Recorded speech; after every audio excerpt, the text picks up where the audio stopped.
Hello, family. We are sitting here in Chattanooga, Tennessee. I'm so excited about this episode. I'm excited about every episode, but I'm particularly ecstatic about this one. We're sitting here with Sydney and Braden Garrett. These two are with the Be the Change Youth Initiative. They're the brother and sister duo who founded the initiative. They are organizers, they're officers, they are the street team, the marketers. Can go on. They're the hosts, the singers, the songwriters. I would keep going on, but the sun's about to go down here soon. But Braden and Sydney, again, thank you so much for being here and hanging out with us today. Thanks for inviting us. We're really excited to be here. You all are bridges between the arts community, the philanthropic community, the whole musical world, and we are just excited to learn about you all. Because what you all are doing is huge. There are lots of facets to it. We want everybody listening today to get to know you a little better. How do you feel about a rapid fire round? Let's do Sounds it. good, yeah. Awesome. Okay. Braden's on board. Yes. On board. Okay, we're ready to go. Okay. Favorite go-to grub in Chattanooga? Okay. First thing that comes to mind is Need Loves, but that's because I worked there. Oh. And that's a bakery and cafe. Okay. I worked there for about 6 months. That was my second job. I worked as a dishwasher at a cooking classroom for a year when we first moved here, and then followed Need Loves. But I love Need Loves. Their stuff's pretty great. Is there any like specialty item that you want to shout out? I always love their salads. Like the kale salad's definitely a go-to, but I mean, all of their pastries are amazing. Their almond croissant was one of the first things I tried here, Ooh. and it's pretty great. Almond croissants are my weakness. That sounds good. Gosh, I think I might say Odd Story. What's Odd Story? What do they have? It's a brewing company. Yeah. Okay. Yeah. They sell some pretty great food. It's like on the other side, though. Their burger and fries. I was That's going to say like that. the only thing I've had. It's like it's so good. Yeah. There's something about like pub food, brewery food. They get it right. Mm-hmm. I feel like, okay. Yeah. That's great answers. Well, so we'll talk about this in a little bit, but you all are originally from Portland, Maine. So I have to ask, summers in Maine or autumns in Tennessee?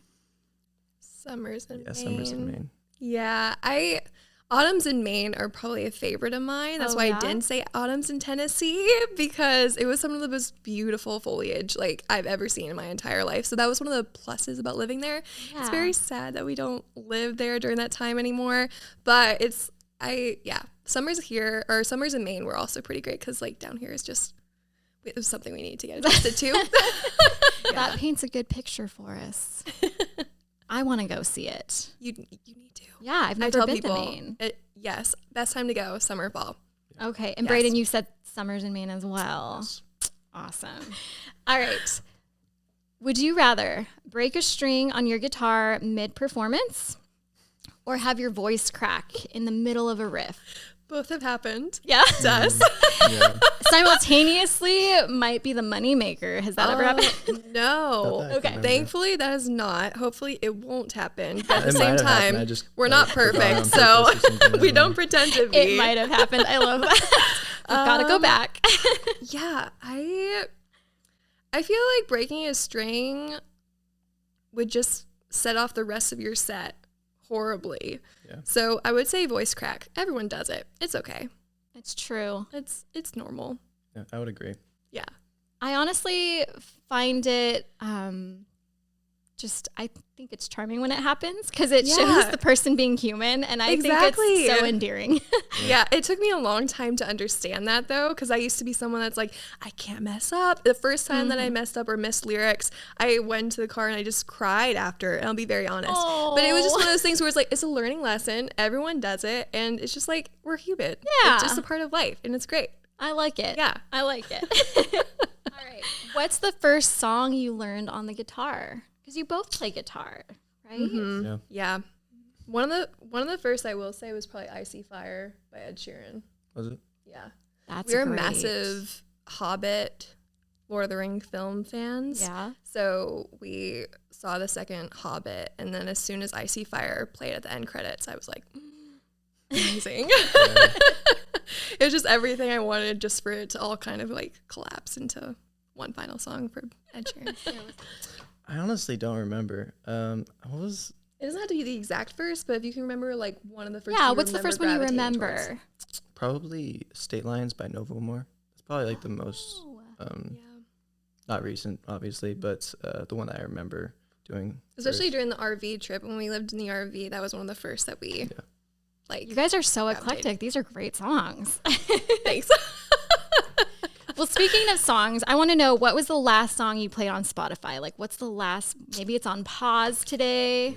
Actually, it's either Cold by Novomore or Hoppy Pola by Jonesy. I honestly probably listened, I think it was Aurora or Maggie Rogers, one of them. Oh, very Yeah, cool. I don't exactly remember who, but definitely one of them. One of them. One of them. We know for sure one of them. Yes. That's awesome. Also, again, speaking of songs, what is your favorite song to play together? And it doesn't have to be the same answer. First thing that comes to mind is probably State Lines by Novomore, just because that one's Good one. been with us for a very long time. So it like holds a very special place in our heart, like from the beginning of when we started working together and writing together. So I'd probably say that one. Gosh, I'd either say State Lines or there is a new song that Sydney wrote that we've played a couple times. I think it's called 11, but that one's a really good song to play. And we'll probably, when we talk more about our story, we'll probably share a little bit more about what 11's about, just because it's like that was a big catalyst for where we are today with writing and also talking in schools and stuff. So You have piqued my interest. I'm excited to hear more. I'm excited. And I would love to hear your rendition of State Lines. So okay. that is very cool. You did a wonderful job on the rapid fire round. I feel like it wasn't very fast, but I want to switch gears for a little bit here. We want to dig into the meat of everything that you guys are doing. We want to let everybody know what you're doing. Be the Change Youth Initiative has evolved over the last few years. There are so many different facets, different branches of the Be the Change tree. Can you start us off by letting our listeners know what Be the Change looks like today, what your mission is? If we were to shadow you for a day, what would that look like? yeah, so originally Be the Change Youth Initiative started when I was 15. My mom and I had a conversation about what would it look like as a youth to help other youth in our community or around the world. So it started with this idea of encouraging my peers and other people between ages 5 and 17 to say, what are things that we love to do? What are hobbies or talents, passions that we have that we can use to make a difference in our world? So a lot of it was just focused on fundraising for those 3 years. So we found local organizations in Rwanda, Haiti. We just connected with people saying, like, this is the vision that we have. What are ways that we can help other youth kind of see, like, I want to raise money for this thing because it's helping other youth around the world. So we've had kids ages 5 to 17 raise over $80,000 at this point for different organizations from like the year that we originally started. And it's just been really cool to see, because that always has been like the message behind Be the Change, is just being able to give opportunity to youth, to show adults that youth have what it takes to create a difference in our world. And then we lived in an RV for a year, and that wasn't the original plan. We were supposed to do it just for a summer, but everything happened with the federal government shutdown. My dad, he worked at the DOJ for a while and lost his job because of that, so couldn't take a loan to get the RV or anything. So we were kind of just like, what would it look like if we just decided to sell our home, get rid of 60% of what we own, and my dad quit his job, sold the house, and we kind of just did the RV thing. And so the idea was to go and travel across the U.S. to what is now 42 different states, just to kind of like help other youth see like the message of Be the Change, what are ways that we can encourage one another. And then we had a show in Austin, Texas, where Braden shared his story of struggling for the first time with depression and suicidal ideation. And that's something that he had been wrestling with for a while at that point. Until that moment, I had just been doing shows and talking about Be the Change but myself. And then Braden was like, no, I think tonight's the night that I want to share my story. And so he did, shared a song that he wrote called Conscience about that journey. And then there was a middle school student that came up to me after the fact, and she said, I want you to know that Braden sharing his story made a really big impact in my life, because now I know that I'm not alone. And so at that point, we were all about the encouragement aspect. How can we get more youth involved and see the importance of who they are and what they bring to this world? And then the mental health component kind of came in, and we're like, we know this is the reality. We can't just leave that open-ended. Like, we can't just come in here, understand this is happening to so many youth and this is what they're struggling with, and then not do anything about it. And that's when we started sharing our own struggles with mental health. We started connecting with a bunch of different mental health organizations. Like now in Chattanooga, we connect with Mental Health Association of East Tennessee, Tennessee Suicide Prevention Network. And whenever we go into schools or other gatherings, like we bring those resources with us, and we kind of demonstrate like songwriting as coping skill. We talk about our own stories of struggling with depression, suicidation, anxiety, body dysmorphia for me. Like, these are just things that people struggle with and they don't know how to talk about. But what would it look like if we could kind of be a part of that change and come alongside other people who also want to use their music as a tool to be able to talk about these things? I think something could just drastically change in our society if more people understand the importance of that. I completely agree. Yeah. Wow. Wow. I'm going to give our listeners a moment to process all of that because it's huge. That's a big responsibility that you've taken on. I think it's incredible of you to recognize that you were working with youth, and a big part of what they face and a big part of their identity are those things that they struggle with. Mm-hmm. Their struggles, their mental health, any kind of insecurities that they might be facing. That's something that you have to address. And so I just commend you for recognizing that and taking that and running with it, because now you have this big, awesome thing that you're doing, which we'll talk more about. But I do want to address something. Yes. So I want to talk about this seemingly sudden decision to like sell your home. And I love how you describe it. You said, my dad wanted to see what it was like. He thought, let's see what it's like. In your guys' bio, it says that your family had never been camping before buying the RV. Some of our listeners might not know this about us, about Jumper Cable Records, but we similarly left completely unrelated jobs and career paths and lifestyles, really. And we did all that to do this thing, we'll call it, called Jumper Cable Records. So we got an Airstream. We got on the road with our kids. But I think that the whole living in your camper movement has been a little bit glamorized through social media. And I mean, honestly, we loved it. But it is also very hard, especially with kids, especially with the family. It's just hard to uproot traditions and that security that you've relied on for so long. So I do want to talk a little bit about that. When I think back to the decisions that we made, I can pinpoint moments that guided us to ultimately, take that leap of faith. What would you two say were the defining moments that led up to you guys saying, let's flip the switch and say yes to this? I will say something in case you want to answer first. Yeah. If anyone knows my dad, he is not someone that is very rash when it comes to making decisions. So the fact that he was like, even let's just sell our home and do this thing, we were like, who are we talking to right now? Because normally it's my mom, and even my mom would say that, but we would not have been able to do this without like both of their supports, but especially our mom. Like, I know that she's sitting in the room with us right now, but at the same time, like, we are on so many occasions that, like you said, there are points when you just want to give up. You ask yourself, like, what are things, like, why am I even doing what I'm doing? And she's always going to been that, like, faith jump for us, where she's like, there's something more, like, these people, like, it's important to share these stories. So with every decision, we always kind of look back to, like, the way that my mom has raised us, to, like, always see someone else is out there that needs, like, support, that needs to know that they're not alone. Like, what are ways that we can help other people? So we always had that outlook with every decision that we make. But I don't know if there's like one kind of catalyst decision. No, I mean, I honestly, like during that time, I didn't really know, or like I didn't really pay attention to the fact that they were looking for an RV.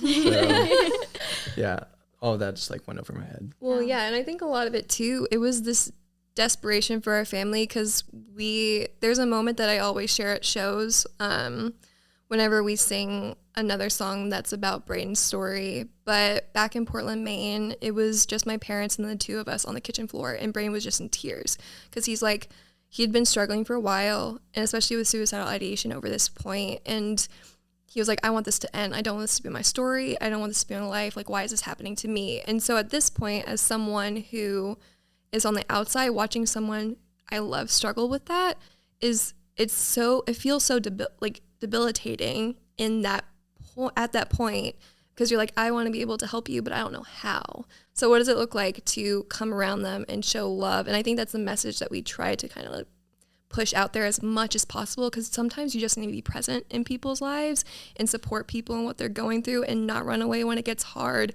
And that was kind of like the moment that we realized, like, we just need to change things as a family. Like, we need to be there for Braden, be there to support him. And part of that was living in the RV and making that drastic move. Not everyone has to do that, but for our family, that kind of felt like the right thing to do. It was needed. Yeah, for sure. And what I gathered from that is, I just want to say to anybody listening, if you're on either side of that struggle, if you have these thoughts that you're wrestling with, and if you are watching somebody that you love wrestle with it, the one word that came to mind as you were talking was stay.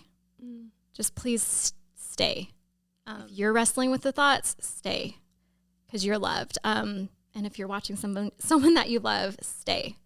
Just be present, like you said, show up. I do. After you said that word, I was like, it reminded me of something that happened this year. We had a show, and during that show, Braden shared his struggles with that. And there was someone that came up to him at the end of the show, and instead of like throwing a tip in a guitar case, he gave Braden the $20 bill that said, like, that he wrote on, saying, "I'm glad you stayed."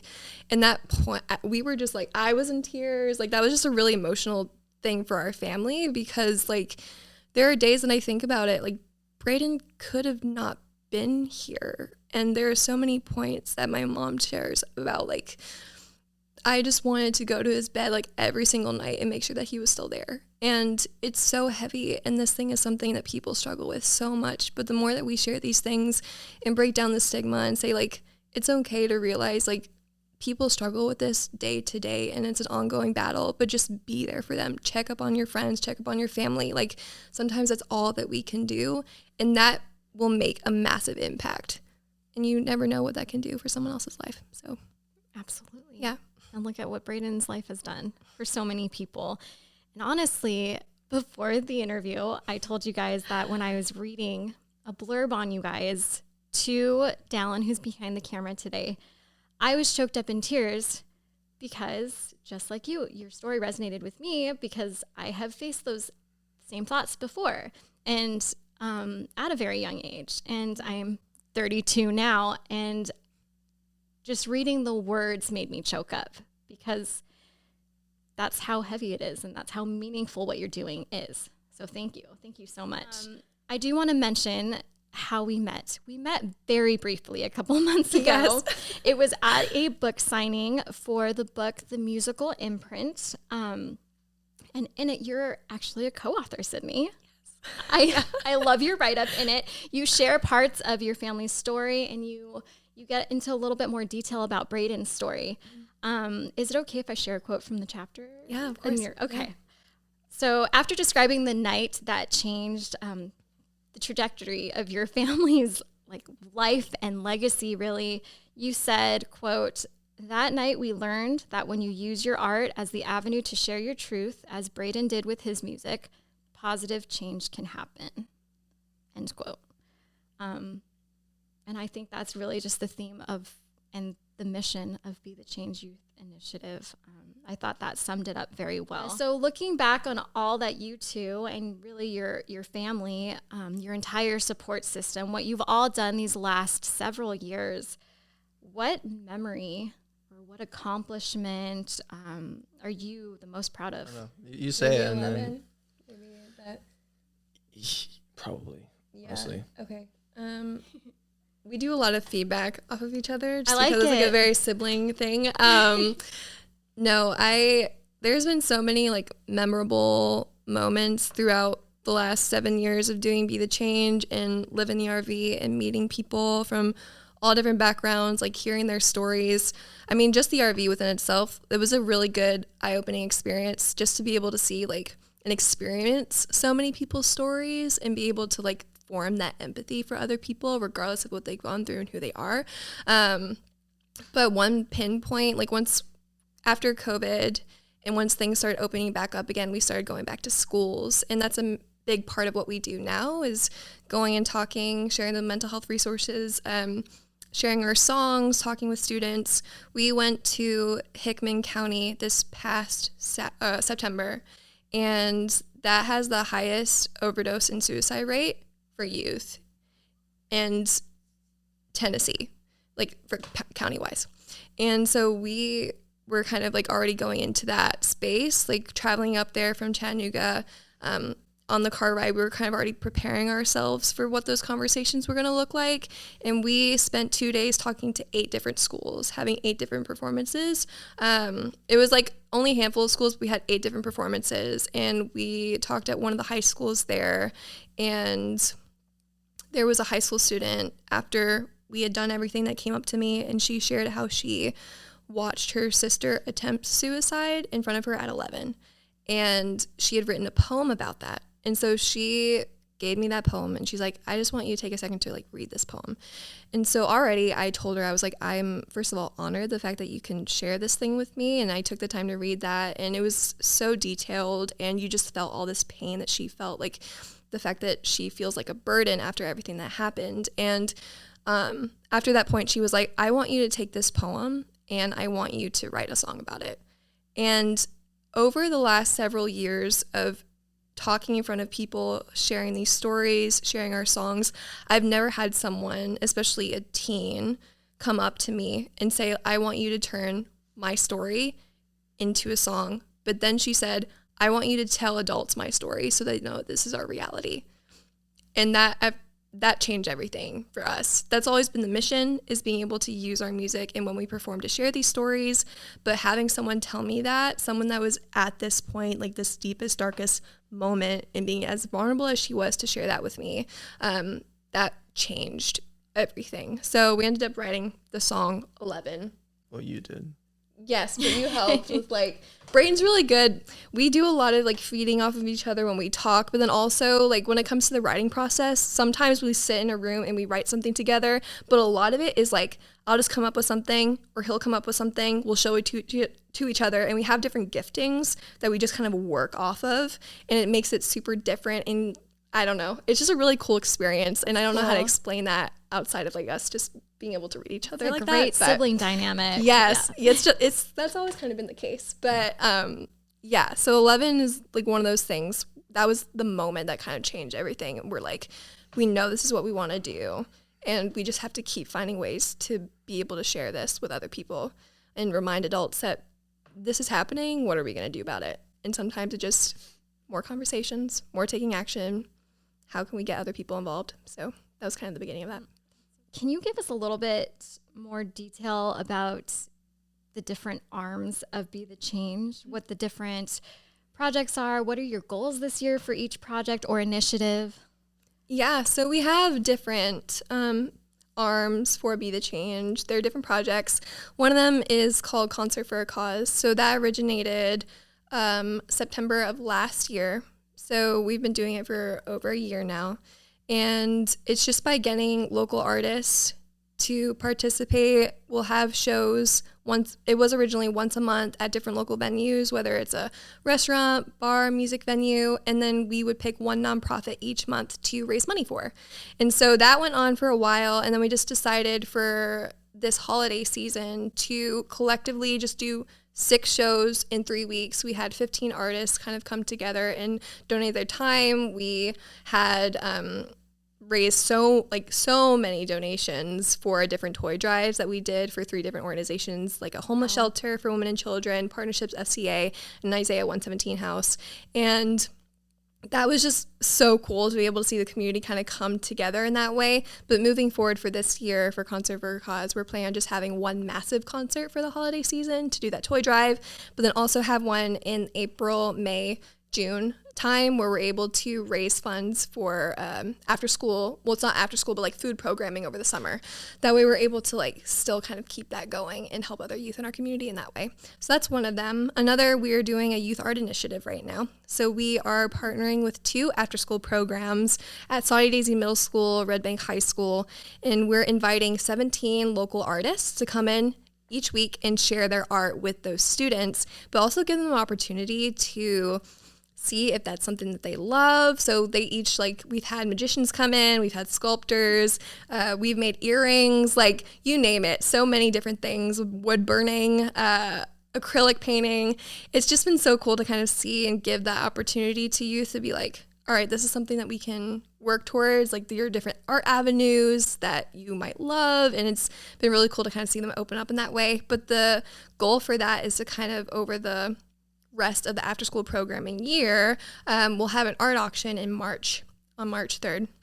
And that all the money raised from that, it's going to be designs or art from both youth and the local artists that participated throughout the program. Wow. And all the money raised is going to go towards supporting art scholarships for different youth in our community. So they're going to be part of music programming, sculpting, like pottery programming over the summer. It's just really cool way to kind of say, like, we see you youth, like how can we get other people in the community to kind of give towards that also.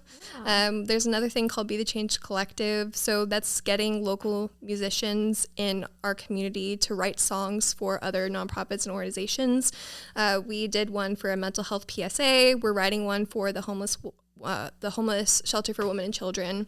And we did that with others, 4 different artists. So it's just like getting more people involved in the community. Be the Change has always been about, like, how can we bridge the gap between all these different people from all these different backgrounds, but something also is like, what is community? How can we make that into something that we're a big part of Be the Change is, but then also kind of giving people the opportunity to say, like, this is important. Like, let's try to help other youth in our community and get more adults involved.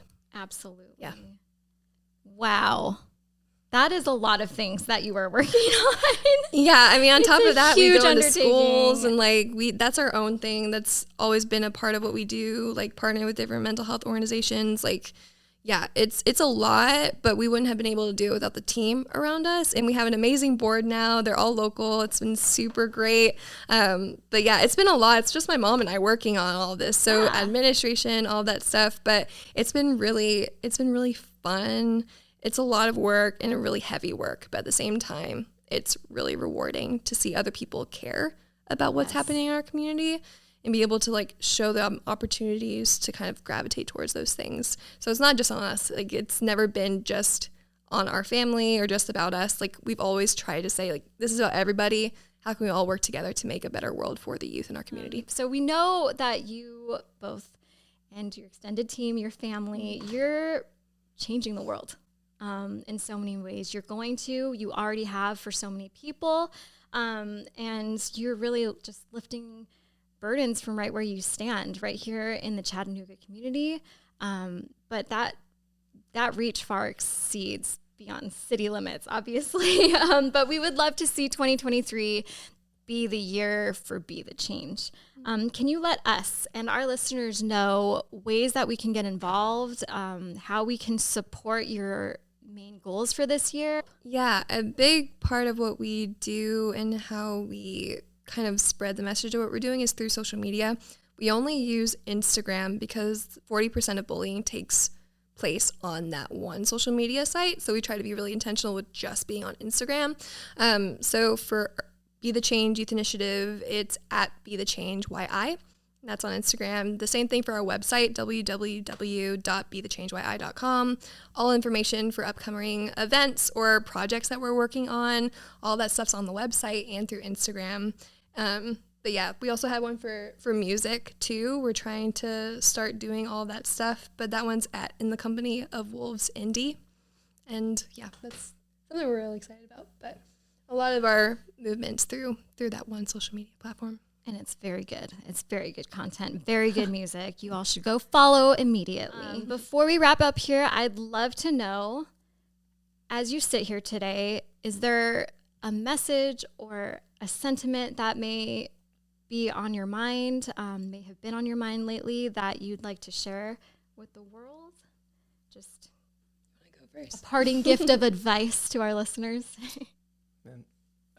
Recently, I've been writing. As I've been writing, I've been thinking about like my past specifically and how I've carried like a lot of pain and shame. But like life's hard, and we need to just hold on to the people that we trust. So. No, yeah, following up, it's one of those things where realities are difficult, and there are days when you don't want to get out of bed. Like for me, that's been the case like a lot recently. You just get really overwhelmed with life. You ask yourself the questions like, am I even good enough? Like, is what I'm doing even worth it? Like, why is there any value in my life? And when you get to that point, you have to remember the moments where you're surrounded by the ones that love you, where you're reminded that you are good enough. And even if those things you feel like are few and far between, like just be that person that's there for someone else. And that's all that we can ever do. Like, know that you're not alone. Continue showing love and extending compassion to other people. Like, we're all kind of going through life in this, it's a beautiful way, but it's also really hard. And you don't want to let go of that.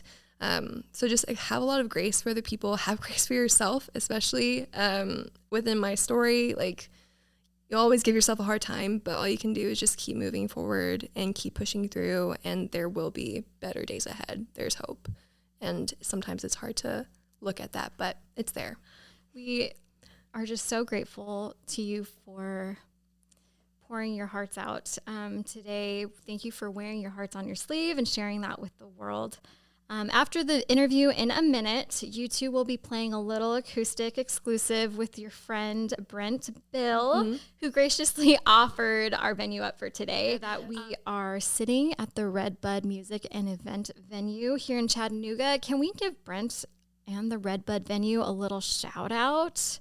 Oh my gosh, yes. I mean, Brent's been amazing. We met him, I think I officially met him at Clyde's when we were having one of our shows. Nice. And like after that point, we were like, it's just kindred spirit, someone that gets the important work of being able to create a space for musicians and artists to just be authentically who they are.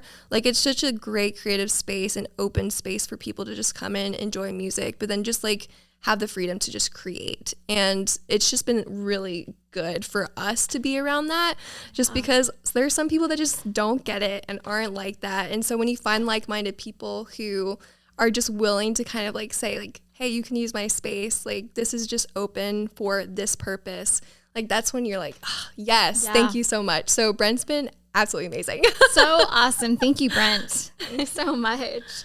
Well, you've all just heard the incredible story of, from Sydney and Braden Garrett, the brother and sister duo behind Be the Change Youth Initiative. Thank you for discovering their mission and their goals with us today on the Jumper Cable Records podcast.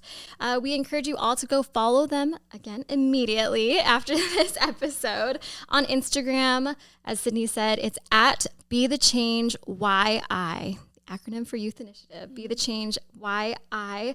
And we challenge you to get involved wherever you may be listening. So if you are right here in East Tennessee, you can do more hands-on service. If you're on the other side of the globe, it's just meaningful to share. Just share their message with someone you love. Let them know you love them. And we love you too. Keep listening. And stay tuned for an acoustic exclusive with Sydney, Braden, and Brent.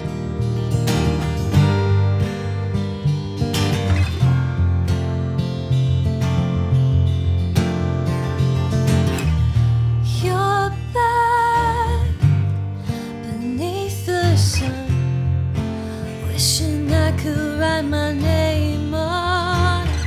Will you call? Only back at school, I remember thinking I had you.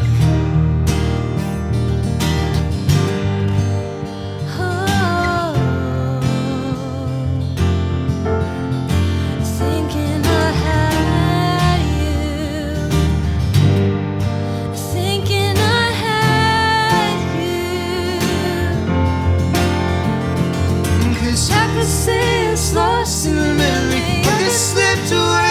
like a moment time, 'cause you were never mine.